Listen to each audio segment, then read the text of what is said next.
Welcome to the Create What You Speak podcast.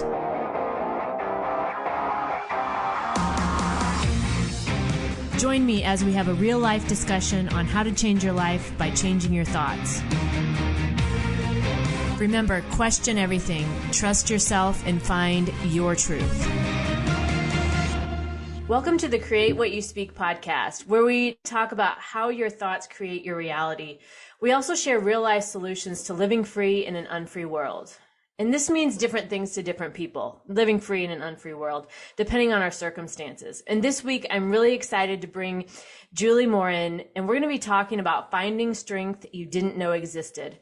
Julie is an example of both choosing to live free in an unfree world and creating what you speak. She has a remarkable story of being an advocate for her own personal health, not taking no for an answer, no matter what others were trying to tell her. And from that experience, she was able to take an idea she had and bring it to life, to now help others find their own empowerment when it comes to their health, the true embodiment of creating what you speak. So here's a little bit more about Julie. As someone who spent years battling chronic illness, Julie knows how difficult and pricey it can be to get our health back. She started to wonder about what would happen to our bodies should we give them the opportunity to heal from within. Julie explored that question, and when she started walking again after 4 years in a wheelchair, she created Invol, an easy-to-use mobile app to guide and empower people to take control of their health and start feeling better. As a talented painter, meditation writer, and health enthusiast, Julie uses her creativity and passion to inspire each of us to start believing in our own power again. And I love that because that is truly the basis of the show. So Julie, I'm so glad you're with us. Welcome to the show. Thank you for having me on. I'm super excited. Yes. So I know I read your bio, but I always like to ask everybody, in your own words, who is Julie Morin? So I come from France. I'm French. I grew up in the south of France, and I had a lovely childhood there. I started having health problems when I was 18. So for a little over a decade, I experienced misdiagnosis from doctors.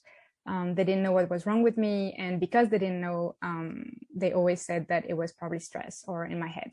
Mm-hmm. So for more than a decade, I tried to live, my young life, but then I had this kind of health problems that kept coming, and kind of were scary. And I thought in my, in part of my head, like, oh my God, my health is deteriorating and there's something really bad with me. Right. Until the day that I was 25, and then my muscles didn't respond at all anymore. And I was rushed to the ER. I was in the Netherlands back then, in Rotterdam.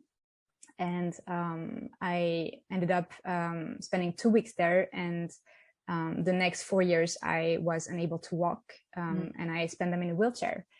And doctors still didn't have answers for me. So I was left with no other choice but turning to myself, for answers and to find tools, to get better, because I had to get better. I was 25, I was not going to give up. Right. You're not going to accept that as here's how it's going to be. Of course not. It's not, it's not an answer. Right. It's not an option. So I had to turn to myself to find those tools. And I did. I found those tools, and I started walking again. I started not needing my wheelchair anymore. So I sold my wheelchair, and I told my boyfriend, Tim, I said, like, oh my God, this is amazing. We need to make something out of it, Right. So we started brainstorming and stuff. And then we came up with our app, Envol, and we were like, okay, this is going to be pretty much like all the tools that somebody needs to recover and to kind of awaken that power that we have within us. Yes. So we developed Envol. We sold our apartments. We put all the money on it. Oh, wow. And we were like, okay, let's just travel the world now. Let's just live our best life, work on the app, promote this message of wellness and empowerment and health. And, now I'm talking to you and I'm looking at the sea, I'm looking at Corfu next to Greece. Oh, wow. We're in Albania and just traveling the world super free, living our best life. I can pretty much say that I'm the happiest I've ever been in my life. Yeah. I can see looking at you, it's like radiating from you, just happiness. Like your energy is very much like very clear and clean in that way. Right. Thank you. Yeah. And it's been an incredible journey. And, sometimes the struggles make it makes you stronger in a way, and it makes you really find your life passion. And I don't know if I'm if I had to do it all over again, it was so much pain and struggle that I don't know about this, but eventually now I'm here, and it's been an incredible journey. Yeah, I had a similar experience with a health issue. This was years ago now. I had a rare bone condition where in my heel, like the heel bone, it's usually full, it's a bone. Mine was almost like an eggshell. There was like nothing in it. And going to the doctors, nobody knew what to do. They were it's because what I had was such a rare condition that they didn't even know how to do surgery for it, right? They were like, so we're going to try this. And then it was this whole thing, like insurance wasn't going to pay for it because it was experimental and all this stuff. And anyway, they did the surgery. And I remember afterwards, they kept telling my mom they didn't know if I was going to be able to walk again. And I'm like, no, I don't accept that. Like, and this was at this point, I was like, I couldn't walk. Obviously, I couldn't put any pressure on my foot because I just had the surgery. And again, they didn't know if the surgery was going to work. And so I like, even to get up to go to the bathroom, I had to crawl. I had to crawl on my hands and knees because I couldn't put the pressure. And I was on too much pain medication to stay on the crutches and be wobbly and with the potential to fall. So literally crawling to the bathroom, getting in and out of the shower, the tub, all that kind of stuff. And I had to stay with my parents for a while because obviously I couldn't be on my own in that condition. But I remember the doctor saying that. And my mom, I remember I was, in and out of pain medication or whatever was at my mom and dad's. And my mom was like, I said something like, I'm going to run a half marathon or whatever, my mom looked at me and she like had tears in her eyes, and she's like, I don't know. I don't think that's going to happen. I said, it's going to happen. This is how this is going to go because I don't accept this, right? So it's similar to you, right? And I don't know, I want to say 2 months after that day, maybe it was 3, but I was running on the treadmill. Now, let me tell you, I hate running. I only did that as like a motivator, to be like. As a statement. Right. As here, I can do this, and so I'm going back to the doctor and I'm telling him, I was running and he was like, what? And all this, and there was no protocol for like how to recover from this because it was so rare, right? And so I'm just making this up as I go, right? Because in my mind, there's no limitations, right? Nobody's putting limitations on me because nobody knows what to do. And it's so similar to what you were saying about how I don't accept this. I don't accept this fate for my life that I'm going to, essentially shrivel up and die as a result, right? Maybe not physically die, but like your soul dies, right? Because you're giving up essentially. Exactly. So, and I think, your story and even just sharing mine, I don't know if I've ever shared that on the podcast before. And, but it's very much, taking that personal power back and making the decision to take the power. Exactly. Right. And without the decision, you're just kind of randomly around, right? Floating around in this pain or in this situation that you feel you have no control over. But something happens when you make a decision and you decide to take your own power back. Exactly. And I think it's also a lot about the state of being that we're in when we make that decision, because a lot of people, when they go undiagnosed like this for years and years and years, they're into this kind of that spirit of this is happening to me and I don't deserve this and I'm a victim and people can't find answers for me and all that mindset.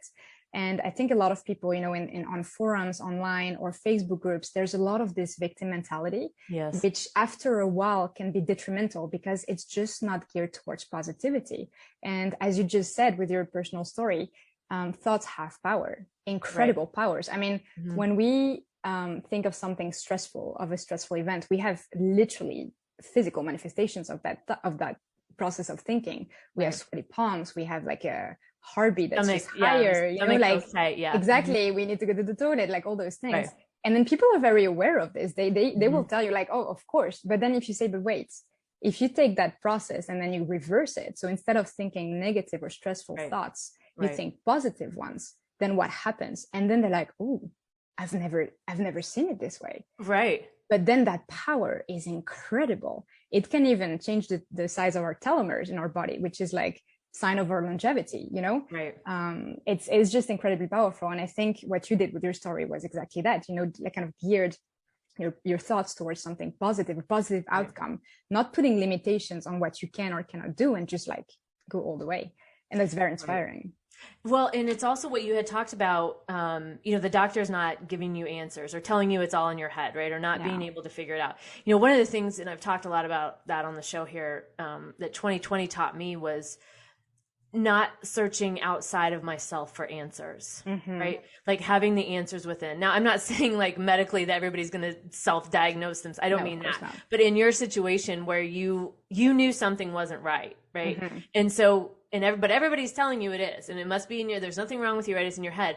And in taking that upon yourself to be like, wait a minute, no, I don't need these people to tell me this, that, or the other. I know something's not right. So now I'm going on the journey within myself to figure out what that is and do what feels right for me. Right. And Exactly. because I think so many things, especially when it comes to health related things, we get in this, well, they say, so it must be that way, Exactly. or, exactly. Because so and so did it this way, that has to be the only way it's done. Right. And that's not the case. Every person's health is so individual. Exactly. Yeah. And I think it's very, I mean, you always have that period where, doctors might not know what's wrong with you. And then you stay in that, like, okay, I need to find a diagnosis. But then that kind of way of thinking also puts your body into a very vulnerable position. Right. And you're expecting things from outside of your body. You're expecting answers from people who, let's be honest, care less than you do. I mean, nobody cares as much as you do, because it's your health, your body, your soul, your mind, your well-being. And when you realize that you can be looking for answers, because it is important to find the root cause of our issues and symptoms. It is important to do that work also, but it's also important to remember that on the side, there is so much that we can do on a daily basis to improve the way we feel and our health while we wait, but then not only wait for those answers that might never come. Right. Well, and I a long time ago, I read something where somebody was talking about in a similar way, and they were saying how people identify with the disease, like my whatever Absolutely. the disease is, right? So when you're seeking out a diagnosis, then it's almost like you're seeking that label for yourself to put on yourself, and then you wear that label the rest of your life. It becomes an identity. Right. And then you never get away from that, whatever that is. And that's a huge part of the mental piece, I think, of our own, who we are as people. But then when we start to take responsibility for our health, we don't identify with that anymore. Like, I'm very careful, even if I say like something like, I have a headache, or something, I try always to say things like, talk about my health in ways as if whatever's going on with me it's not permanent, and it's not going to stay around. So this is like a temporary situation, right? Exactly. Because otherwise it becomes too ingrained with the identity, and then people start to look at you that way too, right? I'm sure you experienced that with maybe even like friends and family with what you went through, is people identify that you as that disease. Absolutely. Well, for me, it was funny in a way that, because doctors they started to doubt my symptoms after a while, because they were like, well, there's nothing wrong with you, so it must be, in your head. And I mean, although I was 4 years in a wheelchair and weighing nothing, I was pretty much just bones with my legs. Yeah. And then because people trust doctors' opinions so much, and I respect that, but they started also to doubt me. So then it was actually the opposite with me, because they didn't see me as somebody that was sick. They saw me as somebody that was capable of walking, but that was choosing not to do it. Yeah. So that was kind of come on, Julie, you can do this. And I was not acknowledged as a sick person. And I think that fact also kept me in that sick mentality and identity, because I was like, I want to prove you that I am not able to walk, and that's not my fault. So I had like kind of this, and in order to heal, I had to overcome that, and then make the decision of being like, well, I'm going to stop wanting to prove to people that I'm sick. I'm going to focus on myself, and I'm going to rehearse that vision of my healed self in my mind, because that's the direction I want to go. Right. That's where all my cells, my 50 trillions of cells that, constitute my body, they need to be geared towards that direction. Right. And as soon as I realized that, that's really when a mental shift happens. That's when I actually started making progress within days. I felt a strength in my body I didn't feel before, because I was empowered. I was like, okay, I was just heading the wrong way. I was just trying to convince people that I should just not care about. And I know that's a very complex topic, because we always need, we need so much support. Hours on that one. Yeah, exactly. But as soon as I made that shift, things really happened for me. Right. And because in that instance, you're not putting all your energy towards what other people think. Exactly. You're putting energy on yourself. Right. Exactly. And if you're already in a state where you're not well, you don't have a lot of extra energy.